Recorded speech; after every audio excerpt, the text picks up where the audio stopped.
What's up, everyone? Welcome to the Growthentic Podcast, Episode 2, with co hosts Shane and Sam. And I'll pass it over to Shane.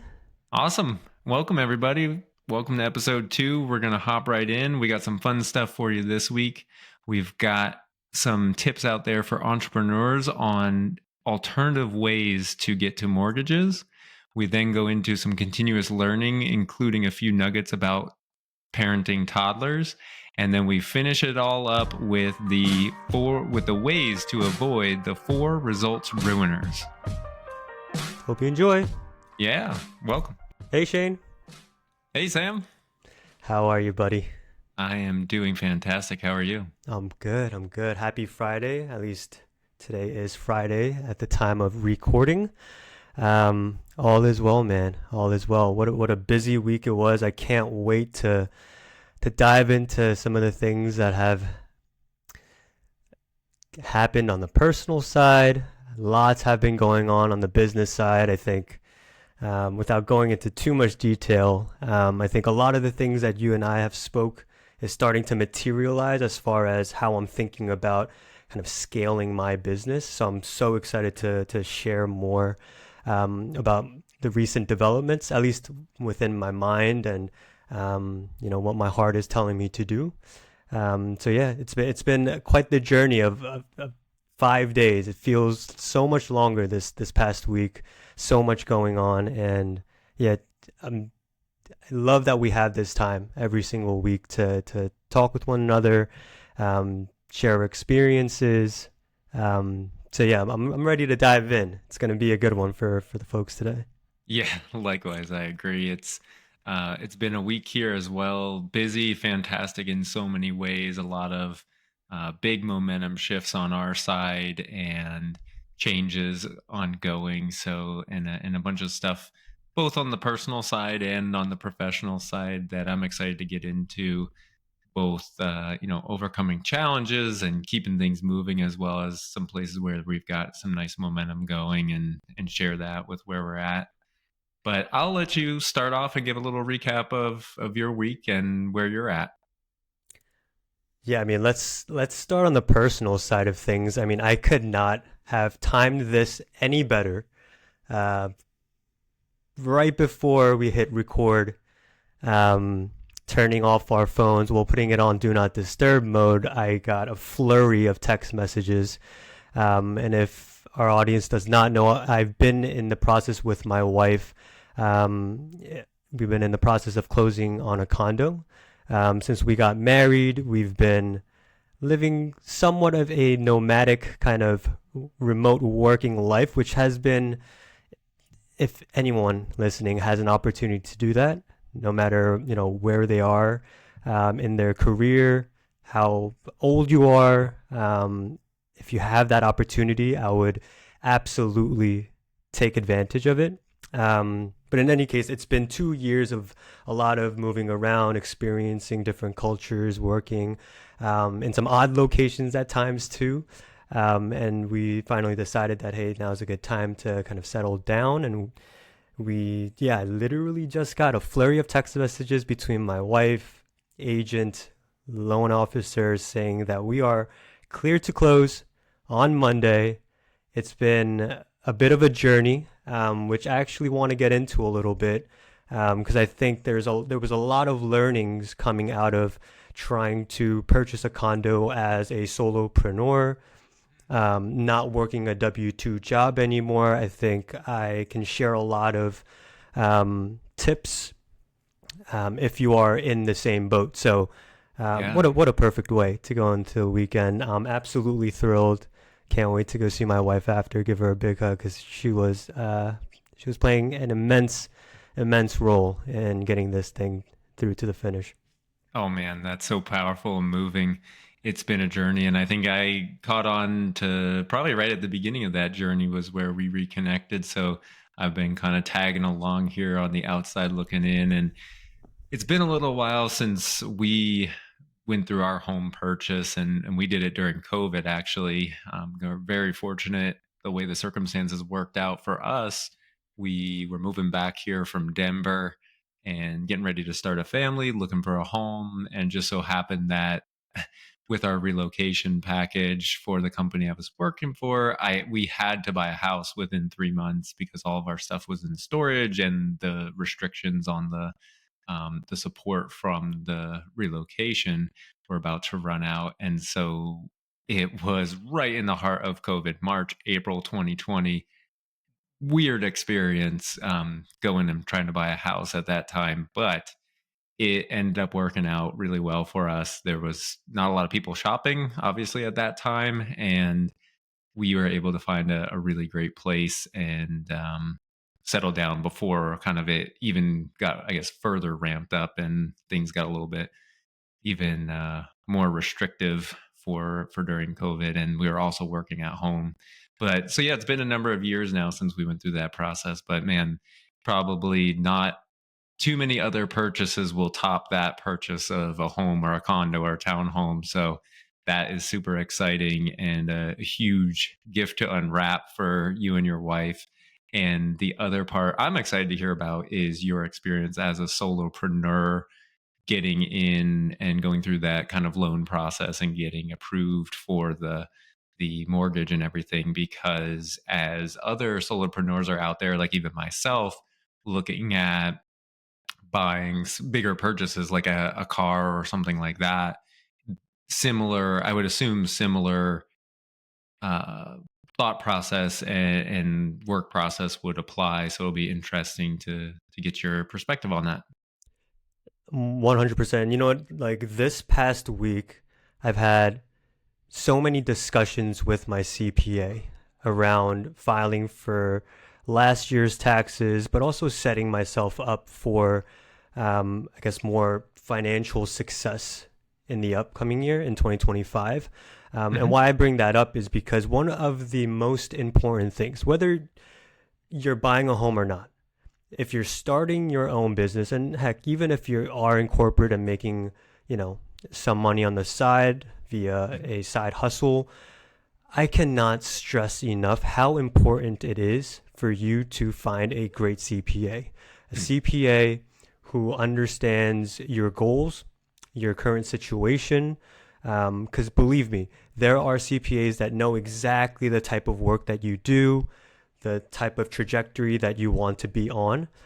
So definitely speak with multiple CPAs. Find the person that really speaks the same language as you do, and really understands all of the nuances of your life and makes the best decisions for you when it comes to um, all of the implications when it comes to filing taxes and paying or updating documents for your business. There's so many things, and it's within their expertise to know all that. It's not necessarily our jobs. We're already busy as it is. Um, it's upon them and having a partner in a CPA like that to set you up for success. So going back to the actual sale of the condo, when I do a retrospect, um, it was really amazing and such a time saver for us to have already had a CPA that knew our outlook on life, really, and business, right? I have my own business, my wife has her own business, and we were just in the beginnings of thinking about purchasing a home. And that's when we got introduced to the CPA and started to just really talk about everything and anything, what we do for a living, what kind of home we want, my further aspirations of investing in real estate. And he was able to ingest all of that information and dwindle it down to very actionable steps that make us puts us in a better position to be able to make all of those dreams come true. Um, when thinking about this condo that we were purchasing, what we quickly realized, and I had no idea about this, there are two, in broad strokes, there are two ways to get a loan to purchase a home, a mortgage. Okay. One is the conventional route that everybody knows about, right? Hmm. A conventional Totally. mortgage, um, Fannie, Freddie Mac. You know, Hmm. you can do a quick search, ChatGPT. You'll know exactly what I'm talking about. To get a conventional mortgage, you have to be able to show a certain level of taxable income. So, as a W 2 employee, the more you make, the more you're able to show as far as taxable income is concerned.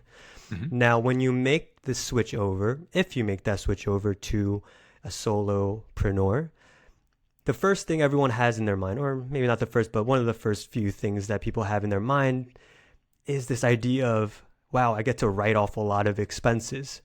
I don't want to pay a lot of taxes, all, yada, yada, yada. And I was the same way, right? I had, my own apartment that I was renting at the time that is eligible for a write off. There are client expenses, there's software that I purchased. So it was this kind of thrilling moment when I started my business of, wow, I get to save so much on taxes in a very legal way. Hmm. Um, but doing that for an entire year and then speaking with my CPA about purchasing a condo, what I quickly realized after, my CPA let me know is that when you write off so much, your taxable income dwindles down. And Mm. is not, that makes you less eligible for a conventional mortgage. Of course, there are ways to show more taxable income even as a solopreneur, Hmm. but given that you're wanting to write off so much and not get hit with such a big tax bill, most cases, solopreneurs have very, very low taxable income to show. And that's why there's a different route to get a mortgage to purchase a home. And that's called a non QM route. It's a non qualified mortgage. And Oh. it's basically, in simple terms, it's a mortgage that uh, where banks primarily look at your bank statements. How much money are you bringing in, and how much is your expense to uh, run your business? What is your overhead cost? And so that's a much more not necessarily attractive, but a much more viable avenue for solopreneurs to be able to get a mortgage. Especially in the beginning years of their business when they're writing off a lot and not wanting to pay so much taxes as you're getting your business up and running.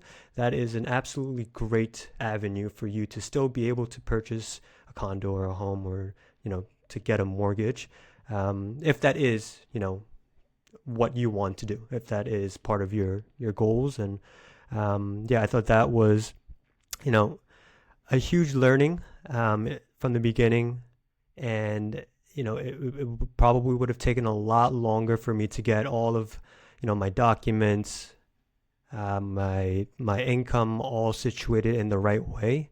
Hmm. um, it would have been so much harder without having a CPA from the onset. So yeah, that's kind of the takeaway there. As a Yeah. I mean, I solopreneur, get. you still have a way to get a mortgage. Don't worry, even if you're writing things off. But definitely, definitely do this with a CPA by your side. Yes. Yeah.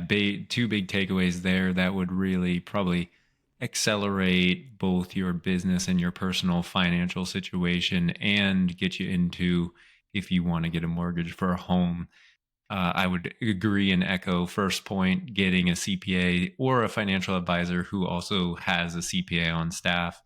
We're fortunate enough to have been working with our financial advisor for probably close to a decade now.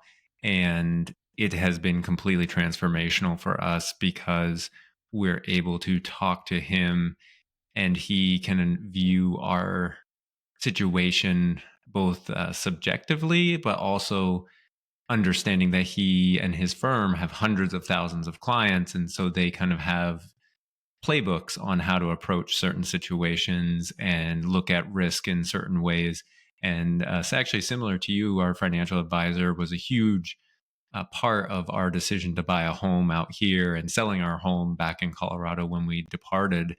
And he was really the big supporter and a definite impetus for us to make the call to buy a home during COVID because as it was March 2020, April 2020. People did not know where the world was going, and we were not sure at all where we are going to have a job or what was going to happen. And so, having that third party subjective advice that is able to kind of cut through the emotional side of it and just speak to the risk and also incorporate your sentiment, feelings, and tolerances was invaluable for us. So totally agree with you there.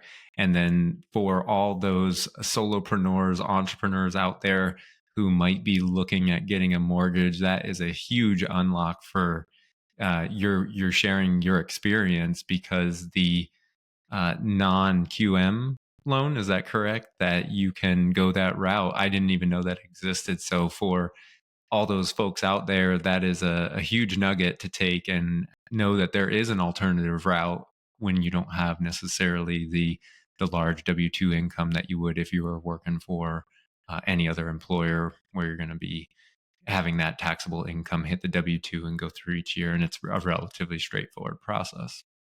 Yeah, yeah, it's funny, when it's about your own business, things like tax historically, you know, not sexy, doesn't get me excited. Now I love when I get on the phone with my CPA, because now that the purchase of this is somewhat behind us, we're now thinking about what do we need to do in 2025.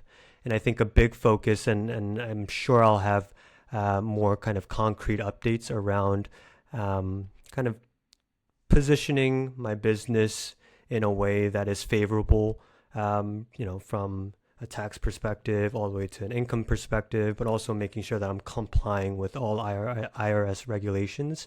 Mhm. A big focus for me this year, as an LLC filing as an S Corp, Mhm. is to put myself on a payroll. I think there's a lot of benefits that come out of that. I mean, the number one consideration is that we're supposed to be doing it. That's being compliant with the IRS, paying payroll tax, but there's a lot of benefits that come with that. Mhm. You can avoid a little bit of self employment tax on the rest of the income that is qualified as distribution, Social Security and Medicare benefits if we think more long term. I think payroll is also tax deductible. It also opens up the door for retirement benefits. So things like, a 401k that we all had access to in corporate world.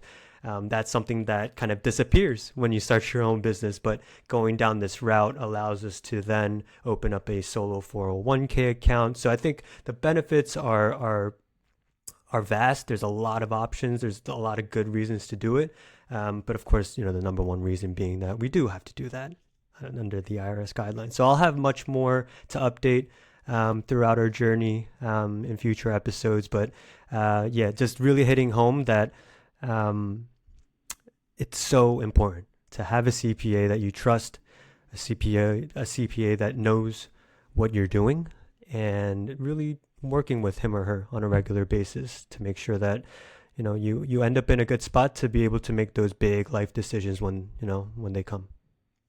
Yeah, I agree. And there has been, Mary and I have had so many instances where we were having a conversation about big life decisions, even for with us starting the business and things. It is all stuff that we've always reviewed with our financial advisor, and we get off those calls, look at each other and say, wow, we are so glad that we have this resource. And it's been truly, truly empowering for us to have that breadth and depth of knowledge in the both the accounting side and the financial planning side, along with all the other resources that you can access through them. So one other maybe a little value add nugget is we've also found that our financial advisor has a giant network, because everybody's got finances and everybody needs accounting. And so that he has a network of people who do all types of professions and careers and jobs. And so if you need a lawyer, an attorney, any of those, estate planning, all of that. He has actually been able to hook us up with some of the best resources that we have ever found. And I have some direct comparisons with attorneys where, like, when we were forming the business first, I just did a Google search, went with somebody locally, horrible experience. Then didn't think about it at the time, but then went to our financial advisor and said, hey, could you recommend me an attorney who specializes in kind of this business and contractual law and that specialization? He found somebody within a week, and then automatically we were connected, got in, great rates, great experience, so much more supportive. And the other kind of neat benefit of that was we didn't have to pay the initial retainer. It got waived because of the relationship, and obviously, our financial planner knows our assets and everything and can vouch for us. So that was another little perk and bonus. So yeah, to all those folks out there, I would say, it's something that you can find for a relatively minimal cost too. It's not that an accountant is or even a financial planner with an accounting capability. They are not going to be something that's going to cost you a ton of money. There's different ways that it's structured, and essentially you could get it for almost free if you start some of the organizations where you start using their money management tools and things. So there are plentiful resources out there, no matter what level you're at, negative, zero, or already have a little nest egg built. Yeah, I would definitely highlight that as something that's very critical to bring on early on.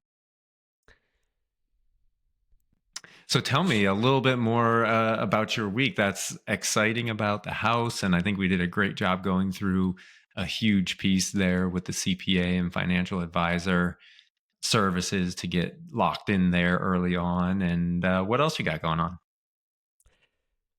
Yeah, I mean, I alluded to it when we just started talking, but I think there's two things more on like the professional side of things that has been, taking up a lot of my mental calories as far as in a good way. I've just been really thinking and thinking about these two things.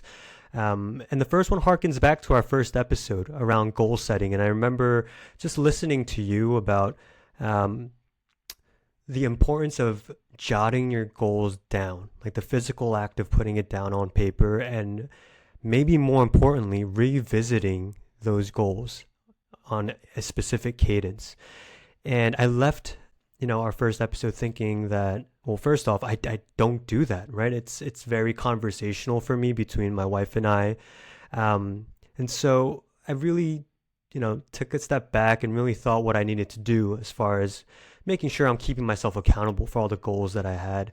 Um, and maybe this is going a little in a different route than what you were recommending, but I think it's still achieving the same goal. And Hmm. and what I found myself, and I think but maybe the audience doesn't know, I'm deeply Christian. I start all my days with scripture reading and prayer. That's kind of my time. That's really what centers me. And what I realized is that I actually think and literally talk about my goals during that time every single morning. Yeah. I think and talk about my goals for 30 minutes every single morning. And it was this kind of like aha moment. I was like, it literally stopped me in my tracks. And I was like, whoa, this is what Shane was talking about. Like, this is why it's so important to revisit your goals, because 3, 6, 12 months down the line, you look back and think like, how was I able to really achieve this? I think it's those little moments, whether you're writing it down or looking at it on, a whiteboard in your room. For me, it's more, I literally think and talk about it every single morning for 30 minutes, whether it's personal goal, professional goals, and quite literally something a little bit more spiritual about like, what is my purpose? Like, I Hmm. think about that and talk about that every single morning. So I wanted to just give an update around that as far as what Shane, and if you guys didn't listen to the first episode, I highly encourage that you do. There is so much power. I didn't realize that I was doing it until I heard Shane talk about it, but there is so much power to it because it keeps you accountable, whether you write it down or vocalize it, but you do it on a very regular basis. There is so much power to that. It keeps you accountable in a way.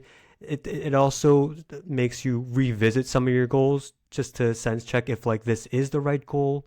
Maybe there are new goals that you have in mind that you want to start bringing into the mix. I think there's a lot of power to revisiting that goal. So just wanted to, I guess, shout you out for awesome advice last week, and at me, I just kind of realized that I was actually putting that to practice, and I wanted to share that maybe for some people like me, like who don't want to write things down, maybe there's a different way to do that, whether it be thinking about it or talking about it. Um, I guess the medium might not be the most important part, but the actual practice of it, I think, is what is going to really pay dividends. Yeah.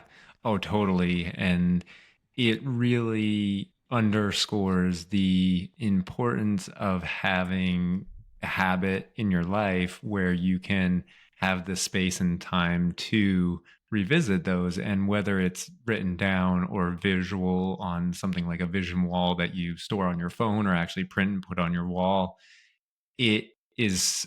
And if you're just doing it mentally, I find myself doing that as well.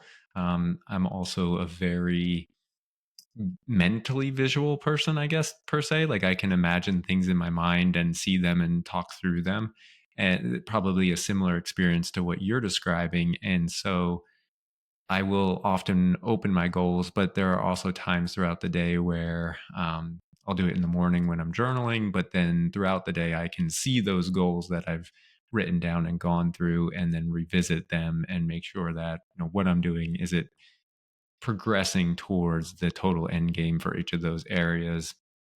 And I'll also admit that I have the framework built in a template. So if anybody wants that, reach out. It's just a simple Excel file, can drop that and we'll get it up on the Google Doc. So that way it can be shared throughout for anybody open source. But I would say using that, it's actually taken Mary and I some time to go through all those parts of our life and then develop it. And it is an investment, but it is definitely worthwhile because you have that then laid out in front of you, and it really sets the path for you. And the other kind of piece that your description of your morning spiritual endeavor and connecting with your creator and the scripture and then going through your kind of mental review of the goals and talking through that personally, it also reminded me of some stuff that I read this week, which was is around manifestation. And I think irregardless of what beliefs you have, whatever belief system and all of that, and kind of what you might term like a universal intelligence, a higher power, let's say, there is some neat stuff out there around manifestation that I think comes out with no matter where you are on your spectrum of beliefs and what you believe in and religions and all of that. And the pure point of it is that you are really, your current reality is set by your thoughts and beliefs, and achieving goals is really centering your thoughts around what you want and desire with those vision and goals that you set up, and then also having belief in yourself and telling yourself that you can do that. And when those two things combined, you can really, it is amazing and out of this world how fast you can start to attract things in your life to do that. And really, each day, one thing I've been working on heavily is not only having the goals and all of that, but putting yourself in the belief and feeling of that, whatever it is, I am that person already. Because whatever you want and desire in life, your current state, the reason you're not there is because you're not the person who would be deserving of and can receive those things. And so you have to really transform your being, your mental state, and who you are to the person who can receive those things. And I've had a funny kind of anecdote there is my dad is also deeply Christian and faithful and all of that stuff, and he does a lot of hunting in the fall, and he will be doing different experiences in the outdoors and will tell me frequently how he prays about certain things, like maybe seeing an animal or finding an animal, just different experiences. And he'll often go and pray on it and really focus on it. And one of the great takeaways from that I've really opened up to as I've gotten into this experience is you're really focusing your thoughts and your belief on that. You're talking kind of like, so, you're talking to a higher power. You're focusing those beliefs and thoughts, and almost, I can't think of a time where whatever he was thinking about, it was always answered. And so it just goes to reiterate the power of no matter what your beliefs are, all of that stuff, your mind is the part that really creates your reality, and you can set your destiny. And a lot of it is just about going into each moment and each new day and training your mind to be in already believe that you are the person that you want to be and aspire to be. Yeah, that one term kept coming into my mind, and I could be totally missing the mark here, but like imposter syndrome. I think that Mm. can certainly hit people, even if you've been in that career, whatever career you're in, for 10, 12, 14 years. Once you make a jump over to starting your own thing, or maybe even going back to a W 2 job, imposter syndrome, I think, is always going to be there. And Shane, I think one of the bits that I enjoy the most in our conversations is how much you rely on outside resources, right? Reading, coaching programs, YouTube videos, what have you. Like your leveraging of resources, um, I find so inspiring and motivating. And so I want to go back a little bit, and maybe this is a bit of a segue into some updates that you might have. But um, you referenced something that you read recently about this. Is it a specific book, a podcast, about like the mental state? I'd love to hear more about it because I love when you reference things, and it gets me fired up, and you're the one that kind of pushed me to start reading, at least like via audiobooks. I like to read just kind of like text, but obviously it takes a lot longer. So I've been, switching on the audiobooks during my runs a little bit more lately. So yeah, if there's anything, that you've read recently, whether it is about, the mental state and kind of the power of focus and meditation, or anything else that has helped you in your recent journey, I would love to hear more about that. Yeah, definitely. So this week in particular, I was actually similar to you, getting a bit more of trying to have some time and space in the mornings for meditation. And one of the bigger people out there in the space, I would say, is Joe Dispenza. And again, it this is completely I don't know, spirituality neutral, let's call it. He It's really neat, and he resonates with me because he comes at it from a little bit of a scientific approach, in that there is kind of two thoughts in physics out there, let's call it, and kind of maybe the way that the way the universe works, and can be explained. But there's the Newtonian way, which was the old school thinking, kind of cause and effect. And then now there is the kind of Einstein theory of relativity, getting into the whole universe is either two things, energy and matter. And really, our thoughts are, if you think about it, I'm a scientific guy, obviously being an engineer, so the scientific part resonates with me.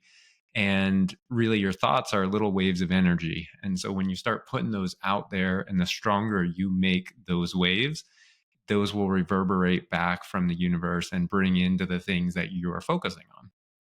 And ultimately, it's something like 90 plus percent of everything is actually energy, and matter makes up the balance. And so your thoughts and energy are super powerful. And he's got some great, just like YouTube meditations that you can utilize. And then I've also read one of his books. I can't remember the name of it offhand, but I think it's like Change Your Mind, Change Your Life, something along those lines.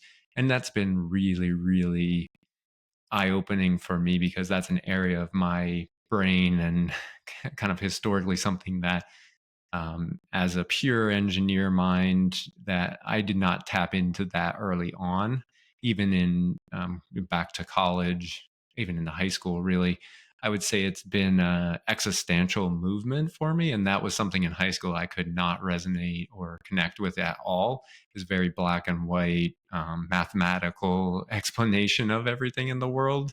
Versus now, I've fused this kind of existential view and perspective on being able to manifest and focus on things, and then that will ultimately result, and come back to you in your life. So those are the two things this week. And then I would say, most anybody who's out there reading the self-help kind of entrepreneurial development books, you're going to find a common theme there about staying in thoughts and beliefs. And one of the principles that's out there is what I would call like a 3 by 100%, and that's 100% clarity on your vision and goals. You're in it 100% of the time, and you have full clarity on that, and then you're in belief in yourself, and that you can do that 100% of the time as well. So it's really the intersection of those three: staying in it all the time, having the clear vision, and making sure you know where you're going, and that will really help you stay on the right path and gain those achievements. And it's a journey, right? Like you said, this is stuff that didn't really resonate with you in high school, maybe still not in college, but it takes time, right? There's a journey aspect to this as far as, you know, your self development and also finding those resources, whether it's people or companies that produce, content that does resonate with you. It takes time, and it's kind of our job to like poke and prod and try this book out, try that book out. And once you do find something, yeah, it could really, really elevate you. Yeah, I would say that along with that existential coming, for me at least, that was probably really came from starting to read books. And I'm a big audiobook fan, as well as have some hardcover books physically that I read before bed. But yeah, the audiobooks was a really big unlock for me, and just started finding what I liked, didn't like, and then kept just going down that avenue and pulled out. So the goal for 2024 going in was 24 books. And ironically, I read exactly 24 books. And then now I have 25 for 2025, and just finished one up this week, and that one was on parenting, a really great parenting book for toddlers up to 8. I think it's like from 2 to 8 years old. It's the best one that I've ever read, the most engaging, and just kind of like a real world battlefield manual, if you will. And yeah, it's called How to Talk So Little Kids Will Listen. And I would highly recommend that. I had a little post on the socials, not, I don't know, I think last week about it. But yeah, fantastic book that I finished up there. And now we're moving into the next one in the queue. Nice. Yeah, I'm gonna have to text you afterwards. What was for the name of that book? What was it called? Just so that That for our one is listeners. called How to Talk So Little Kids Will Listen. I would say, as you're, for those out there, if you have a newborn slash into the 2 year old, it will help prep you, but you're going to gain the most value of it once you have the 2+ and up to 8 years old, and even probably a little bit beyond that. Because you'll notice, for those of you who have kids, and I guess for those of you who don't, around two, there's a transition there from kind of the little immobile newborn, and then they start talking and walking, and by two they're kind of on the move, gaining their own personality, and there's a lot changing. And so that's when, somewhere around there, after that point between 2 and 4, you're gonna have some bumps with, they just have so many emotions that they're figuring out for the first time. And this book is tremendously helpful with giving real world techniques and just little things to say, and how to reframe your mind. Because what I found really challenging initially with the my two daughters is that I was coming from it from the perspective of an adult at whatever, in my young 30s, and trying to communicate and connect with them, and it was just a complete kind of failure. We were just on different levels, missing each other, and I didn't really understand or know that. Nobody teaches you this when you're growing up in grade school, high school, college. There's no courses on this. So I just figured it out over time. And really, one of the biggest takeaways that's really helped me with the girls being 2.5 and 4 years old, we're kind of in that window where they have big feelings, lots of emotions, and it can be kind of like harder to deal with and understand. But a lot of it is just kind of trying to put yourself in their shoes. Everything is brand new, it's overwhelming. And then, honestly, the one tip that I would say for people who have kids in that range is like, just be a kid and just be silly again. And that was really hard for me initially. But man, when you do that and you start acting just kind of like silly crazy with them, it automatically switches their mindset almost always. And then you're able to then connect with them. And it was a huge unlock for me. So that's a great little takeaway tidbit for on the parenting side. We cover everything here, man, from CPAs and buying a home to parenting toddlers and you know, newborns and all of that. So this is a full circle life podcast. It really is, because you can't separate the person from the business, right? Like Yeah. on any given day, any given moment, things happen, whether it's kids, your parents, relatives, your business, your client. Like that's that's kind of the day to day of owning your own business, or even if you are working corporate, life still happens. Um, so you're not alone in that. We're not alone, and I think this episode has gotten off to a very interesting start, because we've been talking a lot about, if we think about it in a binary way, we've talked a lot about inputs, right? Like what do we do to fuel ourselves, whether it's knowledge based,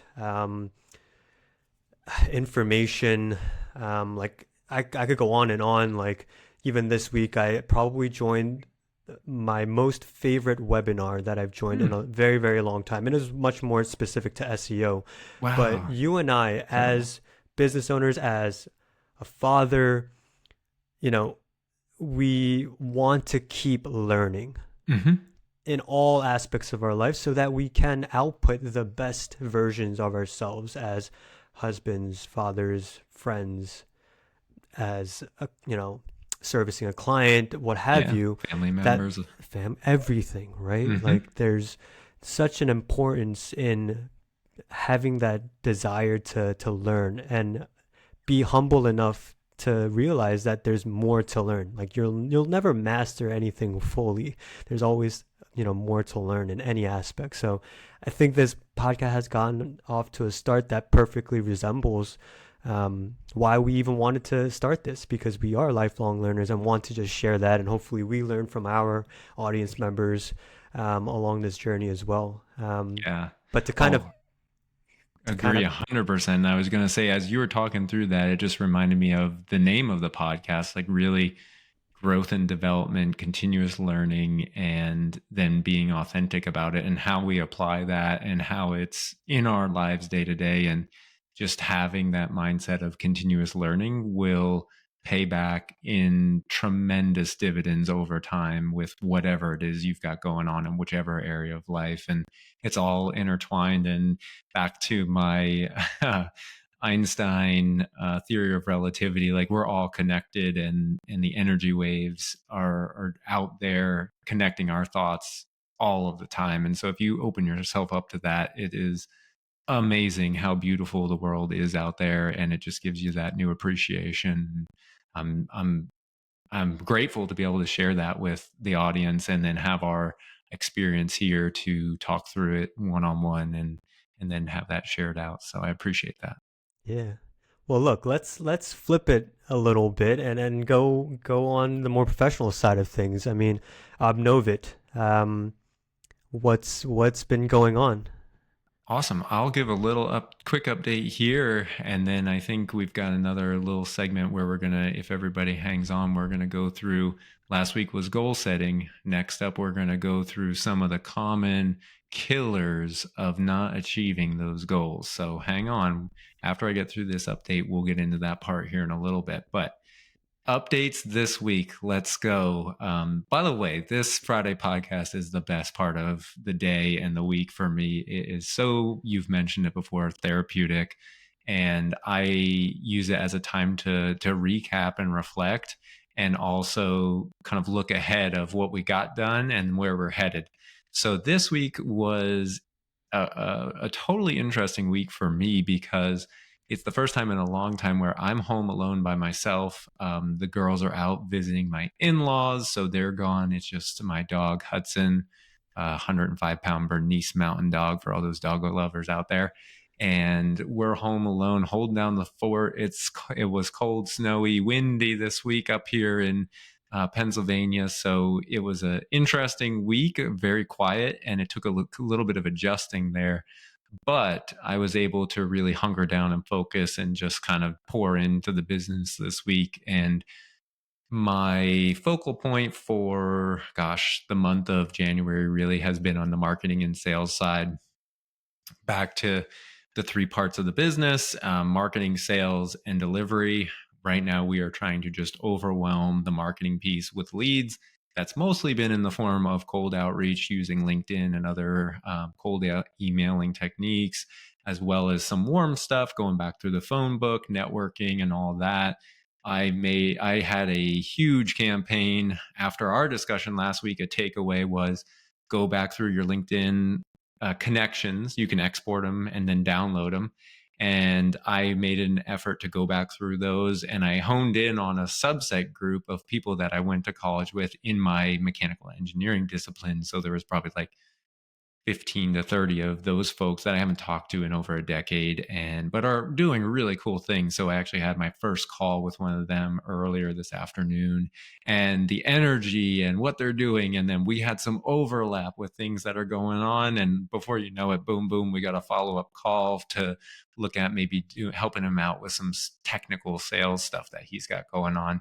So it's amazing the power of just getting out there, doing the reps, reaching out to people. And again, back to that energy, when you start putting out those higher frequencies, that higher energy state, the universe just starts throwing things at you. And so, yeah, that was super exciting this week. We also had a proposal, our second proposal, go out for the new year. Well, no, third one for the new year, second one kind of here in the last 2 weeks. So we're doing about one a week, which at this point is totally fine, because the magnitude of those compared to the horsepower that we have in house right now, and we're building it up. But we had our second proposal just go out, which is super exciting. That will be on the order of like a 6 month deal where we're going to help out a business in growing their technical sales portion and get that set up for them. And that's a cross section, a little slight variation on what I do specifically on the technical and engineering side in consulting. But having Mary on with the business, she's got the marketing and sales hat, and there's a really unique intersection and niche that we're finding of blending a technical mind and a sales mind, and then being able to pull all that together into a program where we can then put a lot of structure around it and build something, which is what I like to do, and then also have the support to nurture that program and get it off the ground and have liftoff, with Mary supporting on the sales side in the background and also being kind of the front face of it. So it's really been an exciting opportunity for us, and looking forward to seeing where that takes us. And we're just kind of going with the flow and not being afraid to pivot a little bit around some of these core ideas that we have, and everything is under the umbrella of what we want to do, with making the world a better place, providing solutions, continuous learning. And so that's where we're headed. So yeah, we had proposal go out, lots of phone calls this week, lots of engagement, which is awesome, and have a target to do 5 outbound engagements with new folks every single day. Some days I don't necessarily hit that number, but definitely strive to try and hit that every day. If that doesn't excite you, I don't know. I don't know what's up. The fact that you had those conversations, you exported your LinkedIn network, you identified a core group, and I think there's a lot of power in that too. Sometimes if you spread yourself across too many different types of people, the type of conversation is tough to manage, right? Whereas if you create a subset of your network, you can have very dialed in conversations about a handful of core topics. Of course, there's kind of the, hey, what's been going on in the last 10 years type of catch up conversation. But when we get to the meat and potatoes of everything, there is this kind of muscle memory that you build when you have very not similar but very related conversations with various people. So I love that approach too.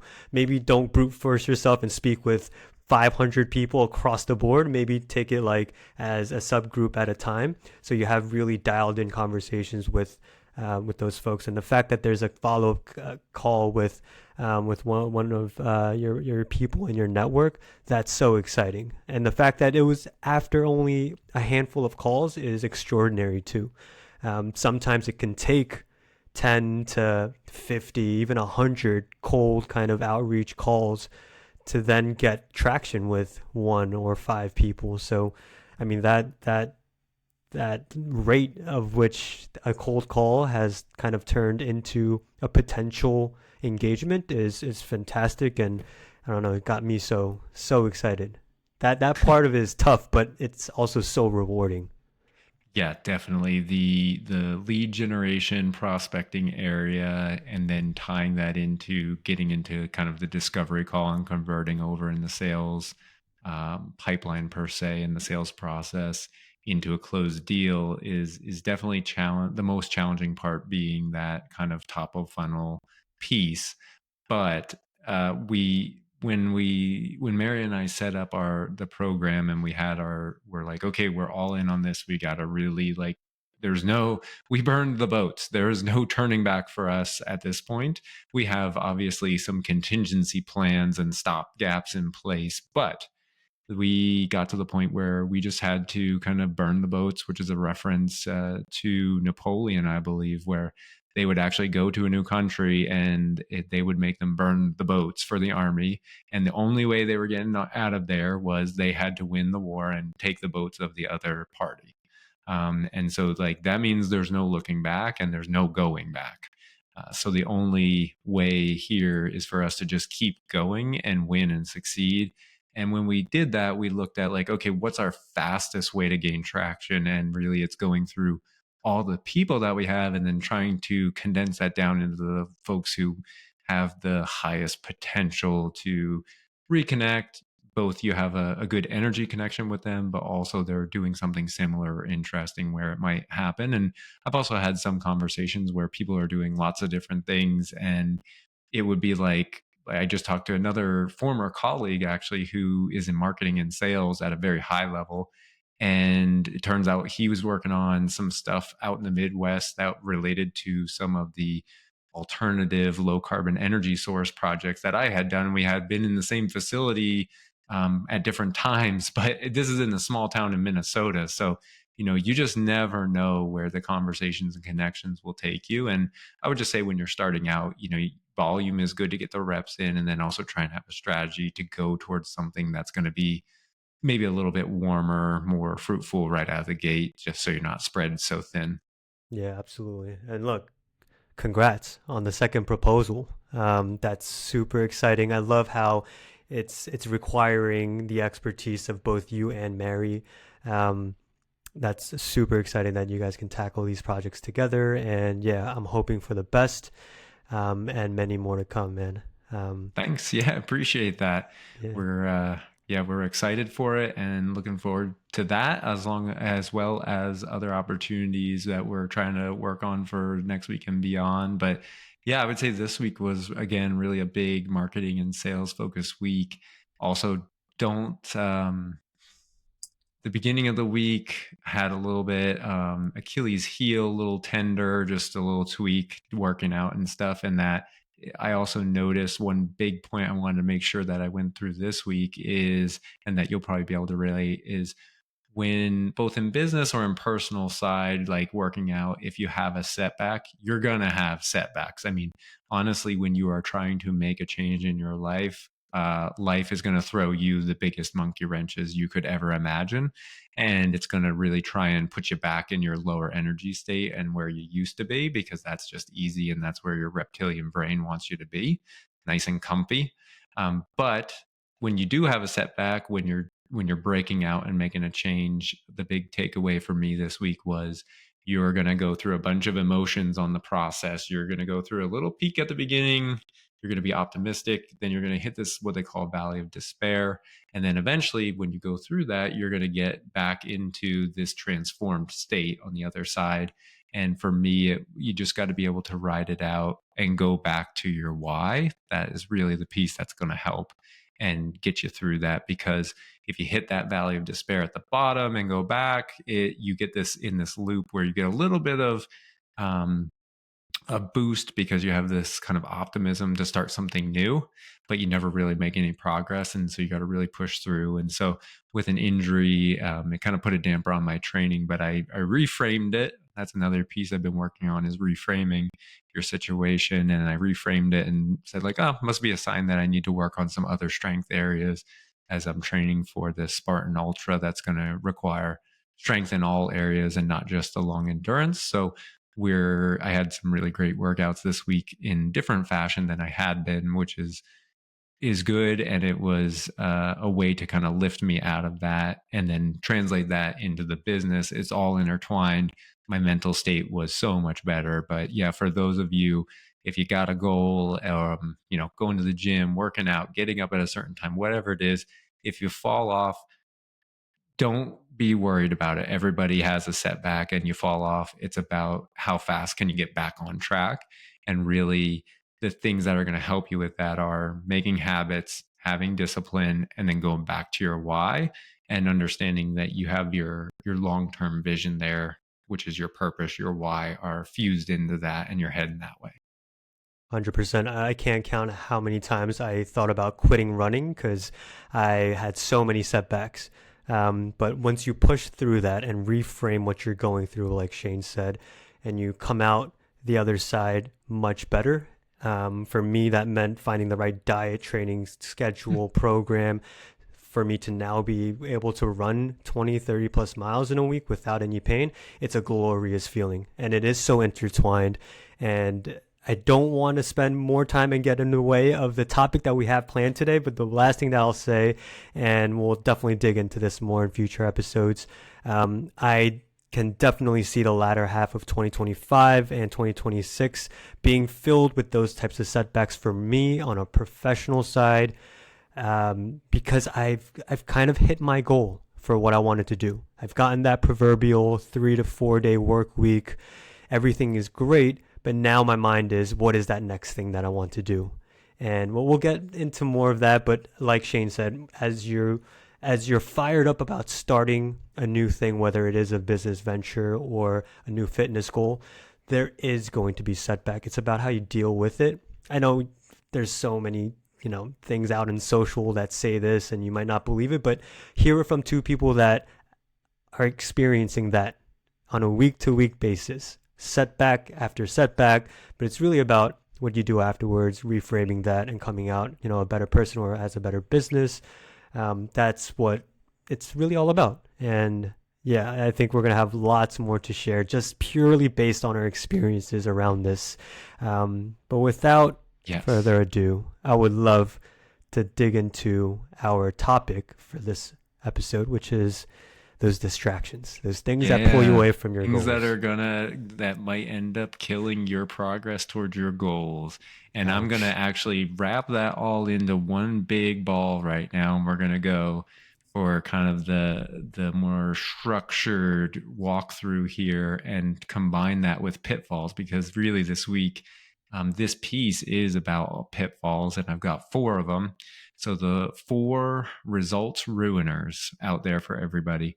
We're going to start off. It's tied directly into your vision and goal setting process and results road mapping that we talked about last week. So, a lot of folks, I think it's like the second Friday in January is known as Quitter's Day.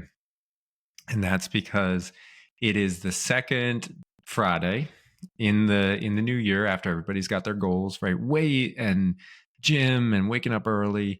You hit that second Friday, the weekend's here, you're gonna let loose. And that's when it creeps up and it gets you. And then there's a little bit of silver lining there, because to this week, we got a theme of, hey, there's going to be some setbacks, but then it's really about how do you internalize that and then put in place systems to try and mitigate that and really get yourself back on track after that happens. And so this week, I really wanted to go through the four results ruiners that are out there. The first being making sure and we talked about it already a little bit. The first is keeping clarity on your vision and goals and making sure that that is crystallized in your mind. So if you don't have that, it's going to make it really hard to get back on track because you're going to lose sight of your why, your purpose, and your vision. The second part is making sure that you are revisiting that vision frequently to make sure that you're getting it in the top of your mind and walking through it. There's lots of different possibilities, but in general, if you can try and revisit them mentally or on paper, visually looking at it 3 times a day, it will help just keep it at the top of your mind. And those thoughts are going to be resonating there right at the top. And that's what's going out. And you want to just put as much of that out into the universe as you can. So you got to be clear 100%. You want to make sure you're revisiting it frequently, preferably about 3 times a day. Because if you're not, you're going to, again, it's going to be harder to get back on track and stay aligned with achieving those goals. The next part is you want to make sure you have tied a risk, a reward, and that you're putting it out there, outwardly putting it out there. So once you've got your vision and goals, make sure that you tie it to kind of milestones and achievements. And if you achieve it, you get a little reward. If you don't achieve it, you should tie it to a risk that you're going to do something. Hey, I didn't get to the gym the frequency that I wanted. I've now got to go do something, polar plunge, right? There's one coming up or something. Something that's going to be a point to kind of prevent you from falling off track and something that you really don't want to do. And then the last part is making sure that you're posting and talking about those goals, visions, and goals outwardly to other people. You can put it out there on socials, and that way you're creating a pseudo accountability of having it out there in the universe. People see it and hear it and know it. And that's a part that I'm working on, is getting it all pulled together and figuring out how to actually format that to put it out there. But even if you do just one, you may have multiple. Even if you do just one, that's okay.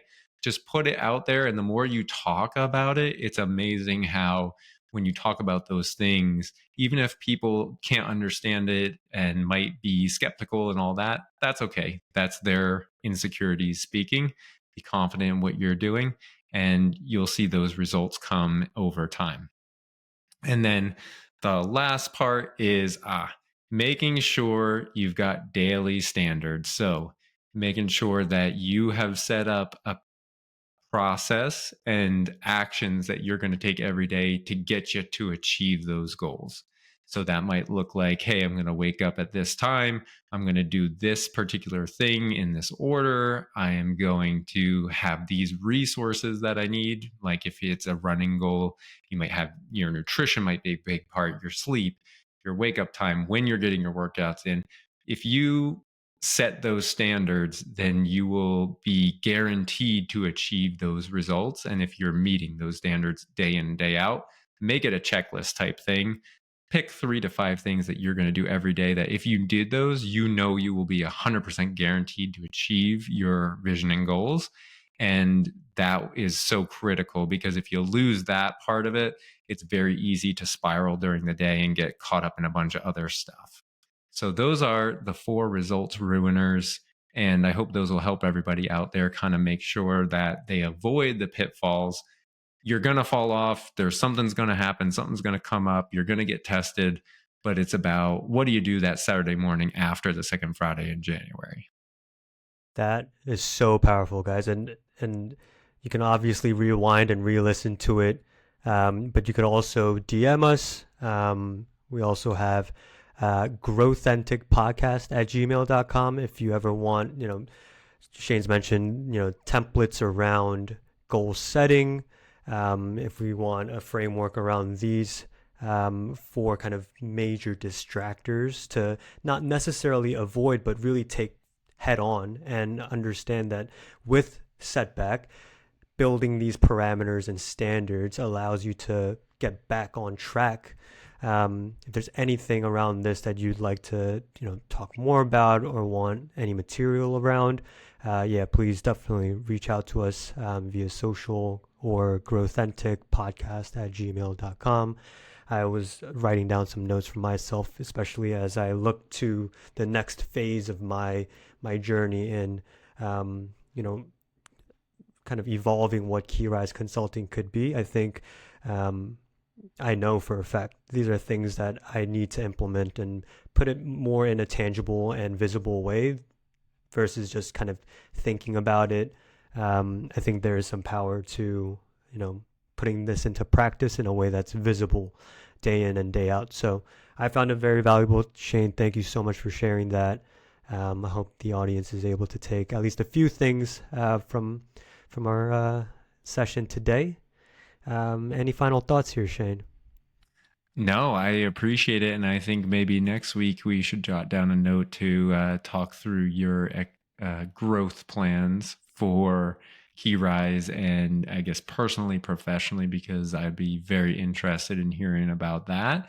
And we'll also probably come back with maybe next week about some stuff on thoughts and beliefs because that's a piece that in the early days, without a lot of wins coming in and day out, it's a piece that is really critical to stay focused on and faithful to, because if you lose that, it can be really easy to just go back to the old state and into the comfort zone, I'll call it. So I think it'll be really beneficial to get into the kind of the mindset next week after we talk about your expansion plans, or actually I should say in 2 weeks when we meet again. Sounds like a plan, brother. It was a pleasure as always. Yeah, likewise. All right. See ya. Thanks, everybody.